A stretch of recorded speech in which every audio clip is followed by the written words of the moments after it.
Salutations and good morrow everyone, and welcome back to another grounded build video where today we are hopping in and we are talking a crit build. Now this is probably the most requested build for me in the game, and a lot of people have been coming to me and Sim, what's your crit build? What's your crit build? What's your crit build?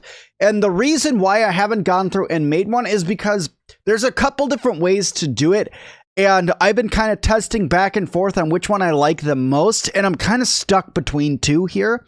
But let's just get into it and let's talk about it, shall we? So first things first, this is the crit build that I'm talking about that I've come up with for right now. It's fairly powerful. It's the Scythe of the Blooming Assassin, Scythe of Blossoms more or less. This is because it gives you yoke blows on crit hit, and it does a crazy amount of damage, and when you pair it with its mutation, it's even more powerful, as well as a full set of assassin gear, all level 9 down the sleek path. This is going to be because it's going to give you cut man, which is going to cause critical hits cause your enemies to bleed, critical hits stun, which critical hits cause additional stun damage, and yoke blows, so increased damage multiplier for critical hits, and you also get critical chain. The Fury of Mantis runs through you, increasing your crit chance after dealing a crit. Now the reason why I made this seems like it makes the most sense, right?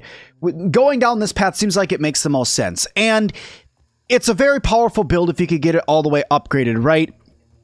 Why this doesn't make sense and why I really didn't like it for the crit build in the game is because of the amount of time it takes just for you to be able to make this set. It's powerful, and you could do a lot of critical hits with it, don't get me wrong. I mean, when you go through and you start using this weapon, you can actually swing incredibly fast thanks to the perk that you have, which I really like.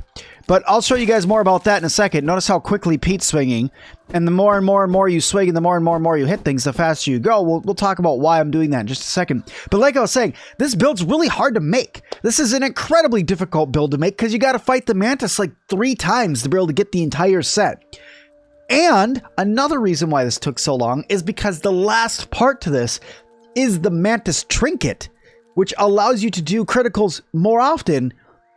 But I fought the Mantis like 15 times trying to get the trinket, and I still haven't gotten it. So that's why it took so long for me to be able to make this build for you guys. I really wish I could have got it sooner for you guys, but that is that. But I also have a slight rendition to this if y'all don't want to go down two-handed. Now I'll show you. I think that this is a little bit not as powerful, but I'll show you guys why we did that.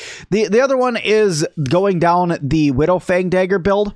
Because of how often you can hit, your attacks hit really fast, and not only are you going to be getting bleed damage from criticals, but you're also going to be causing poison all the time, which also makes this a really powerful build if you're going to be fighting anything, including spiders, because of the bleed that's on there for the spiders.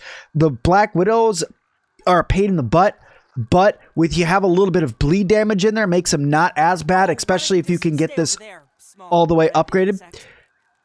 But it's not as good as the Scythe, and I'm going to tell you guys why. So the Scythe has a perk specifically made for it, okay? The perk that's specifically made for it is Apex Predator. Apex Predator allows you to swing way faster with the Scythe, and with the Scythe's ability to be able to, you know, hit that many times, I mean, you could start swinging really fast with this Scythe. As you guys saw when I was fighting that black ant, you're able to swing really fast, and the faster you can hit, the more critical attacks that you can do. So if I was to come over here, right, and start hitting this guy, notice how slow I start off swinging, and then as I go through, you can start seeing that Pete's starting to speed up a little bit here, and he's really starting to get into his stride and starting to hit this really fast. That is what Apex Predator is doing. Apex Predator is building up that speed of how quickly you're swinging your Scythe. It's allowing you to do more damage over time, but the problem is you see, I'm not really getting that many criticals. Even with the Coup de Grace Mark II, you're still not getting that many criticals. The criticals, you'll know you'll get them because they'll put off a little gold sparkle whenever you hit. So that's why I'm like, this crit build is good, but it's not really doing what I wanted it to do for a crit build. So, I mean, is a crit build good? Yeah. Would it be better to probably go with, you know, getting a Black Widow build with this armor? Yeah, probably, because then you're going to have all of that, and going down Apex Predator isn't really needed at that point. The other mutation is Coup de Grace. You could throw on Trap Reaper as well to give you even more damage when you're doing crits. it seems like this is going to be an outstanding build, guys. It really does. It really seems like that this one could really kick some serious butt in Grounded. But it's not really there for me, if you know what I mean. It's a good crit build if the crits happen more often. If you can get lucky with this one. This is a luck build, right? If you can get lucky with this one and get a lot of critical hits, this is a really good build for you. I'll say that. The other build I was thinking about going down, guys, was actually using Black Ant gear because it gives you crit hyper stamina. And it's okay. The set bonus also gives you thorns. So if you wanted to swap up, you could, but I wouldn't suggest doing that because the set bonus for the Mantis gear is better than swapping out for a piece of Black Ant gear from what I have been testing. So that's why I'm going to go down and say that this is probably the best crit build that you can get.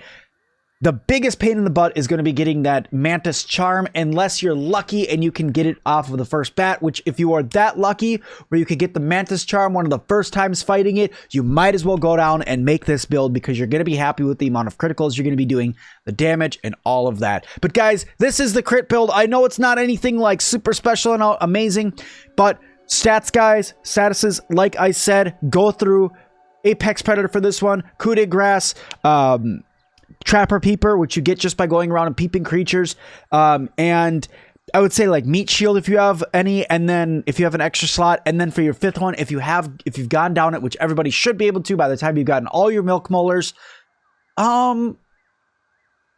maybe Barbarian, because with the two-handed or chopper, because it's technically a chopping weapon. Chopper would probably give you a little bit more damage, so go down that. But guys, that's going to do it. That's the crit build. I hope you guys liked it. If you did, hit that like button for me. Don't forget to subscribe and leave me a comment down below. And as always, I'll see all of you guys in the next one.